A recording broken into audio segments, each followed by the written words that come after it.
Muy buenas a todos. Por si aún no me conoces, soy Gaby Potter. Y tras un largo tiempo de reflexión, ya estoy de vuelta. Sean bienvenidos al primer episodio de Tabúes de la Medicina. Ya era hora de comenzar en serio con esta sección, y he venido a hablarles del tabú de los tabúes, el primer gran tabú de la historia, causa y consecuencia de lo que nos hace humanos. La muerte. Para los médicos, la muerte forma parte del día a día de nuestra profesión, pero no siempre, ni todas las especialidades, la vemos tan de cerca.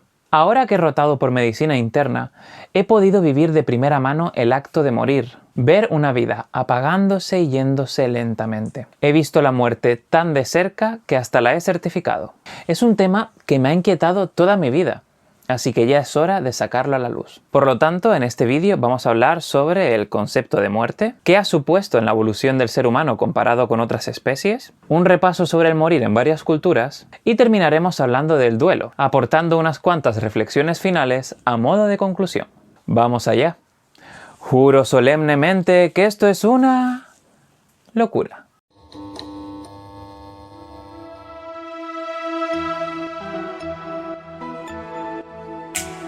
¿Qué es la muerte?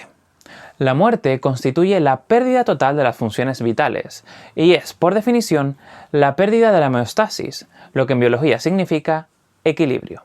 Morir es perder el equilibrio de nuestro cuerpo. Pero para el ser humano significa mucho más. Y es que el hombre es la única especie que sabe que va a morir, mientras que el resto de animales conoce la muerte solo cuando la experimenta. Es más, uno de los hitos de la evolución más importantes ocurrió el día que descubrimos que nuestros congéneres dejaban de existir para siempre y empezamos a preocuparnos y entristecernos por ello, sentimiento que no éramos capaces de entender ni de interiorizar.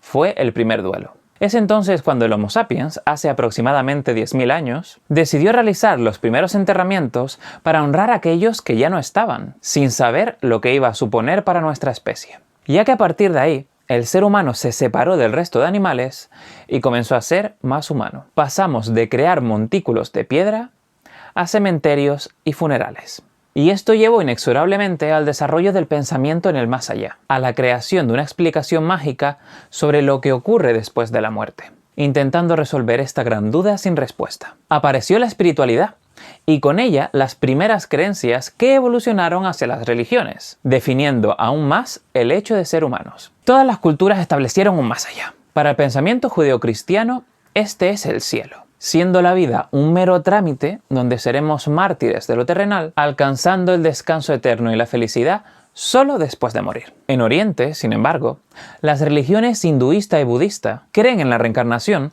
como método de descubrirse a uno mismo y resolver en cada vida los problemas del pasado. Y solo cuando hayamos corregido todos los errores, podremos acceder al nirvana y disfrutar para siempre de la vida celestial. En otras culturas prehispánicas, creen incluso en la existencia del mundo de los muertos, en el que nuestros ancestros viven para siempre y una vez al año pueden conectar con nosotros.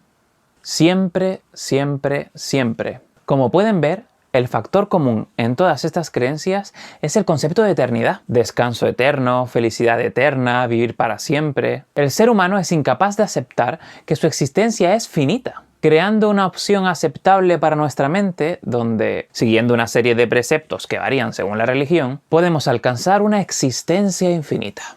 Todo esto marca un antes y un después en la mente humana, definiéndose la muerte como tabú y apareciendo el miedo a morir. Pero este miedo no ha sido siempre igual, sino que a lo largo de la historia se ha ido configurando según el tipo de paradigma social predominante. Durante varios siglos, hasta finales del XIX aproximadamente, la muerte y el duelo se limitaban al entorno familiar, donde el hogar es la localización del ritual y los seres queridos velan al moribundo hasta su deceso. El temor principal en esta etapa, componente presente aún en la actualidad, es el miedo a sufrir, a experimentar dolor extremo imposible de paliar. En una época sin medicamentos, las pócimas de hierbas y el calor familiar eran la única analgesia posible. Posteriormente pasamos a la industrialización y a la etapa de posguerras, donde la experimentación por la sociedad de tanta muerte traumática llevó a la aparición de una corriente de negadores de la muerte. Tanto las artes como las ciencias se dedicaron a investigar cómo evitarla a toda costa, surgiendo el concepto de inmortalidad, como los chamanes, los alquimistas con la piedra filosofal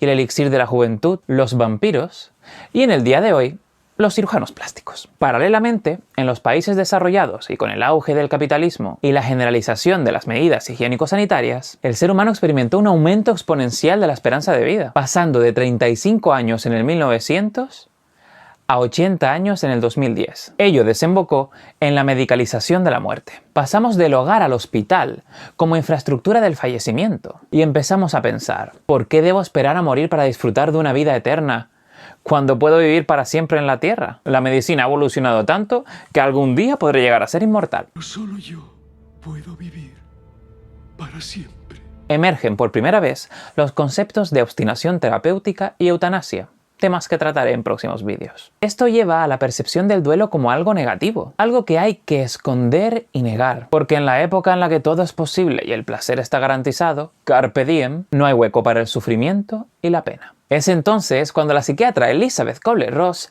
tiene la brillante idea de redefinir el concepto de duelo y sus fases, en el año 1969, fruto de sus observaciones con pacientes terminales en la Universidad de Chicago. Intenta explicar el sentimiento que llevó al ser humano a realizar los primeros enterramientos y plantearse, por primera vez, la razón de morir. En resumidas cuentas, el duelo es el proceso psicológico al que nos enfrentamos tras las pérdidas, que pueden ser tanto fallecimientos como rupturas, enfermedades, bienes personales, y que consiste en la adaptación emocional a estas, en conseguir, como dije al principio del vídeo, el equilibrio. El duelo consta de 5 fases que he podido comprobar, tanto en los pacientes como en sus familiares. La primera es la negación, en donde nos oponemos a la realidad de la pérdida y nos encontramos en un estado de shock e incredulidad. Una vez descubrimos que no podemos hacer nada para evitarlo, aparece la ira, donde la frustración y la impotencia asumen el rol, buscando un culpable de lo ocurrido, que podemos situar incluso en nosotros mismos. Es entonces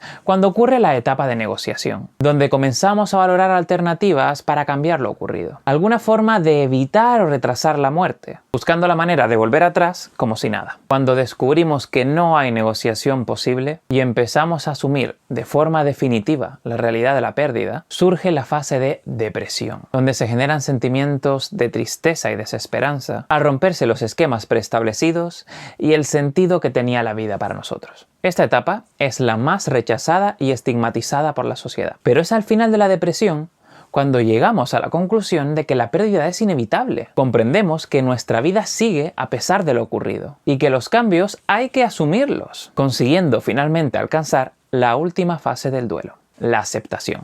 Cuando aceptamos la nueva realidad y la integramos en nuestra experiencia vital, el duelo llega a su fin. En definitiva, el miedo a la muerte puede resumirse como un duelo constante al hecho de saber que vamos a morir. El duelo hacia nuestra propia pérdida. Y el tabú se genera cuando nos encontramos atrapados en la etapa de negación. Tanto es así que podría decirse que negamos hasta tal punto la muerte que hemos pasado de los grandes enterramientos a la incineración y lanzamiento de las cenizas al aire. Por lo que, y esto es discutible, en sentido figurado, hacemos desaparecer la muerte de nuestras vidas, dejando de honrarla frente a una tumba y haciendo que, simplemente, se la lleve el viento. Nos abruma saber que tenemos fecha de caducidad. Y es que el miedo actual, cuando asumimos que somos mortales, en pleno siglo XXI, época de lo efímero y del rechazo al envejecimiento, pasa a ser el miedo a ser olvidados, a la no trascendencia. Queremos dejar una huella permanente en las mentes de los que se quedan. Queremos pasar a la historia. Pero ya es hora de romper ese tabú. Debemos aceptar la muerte como una etapa más de la existencia humana y como única verdad absoluta y final común de todos nosotros. La moraleja es aprender a disfrutar de la vida sin temer a la muerte, pues es parte de lo que somos y tenemos el privilegio de saber que un día ocurrirá, permitiéndonos organizar nuestra vida para intentar ser cada vez un poco más felices. Termino con una frase de Sigmund Freud que resume por completo el mensaje que he querido transmitir con este vídeo. Si vis vitam, para mortem. Si quieres la vida, prepárate para la muerte.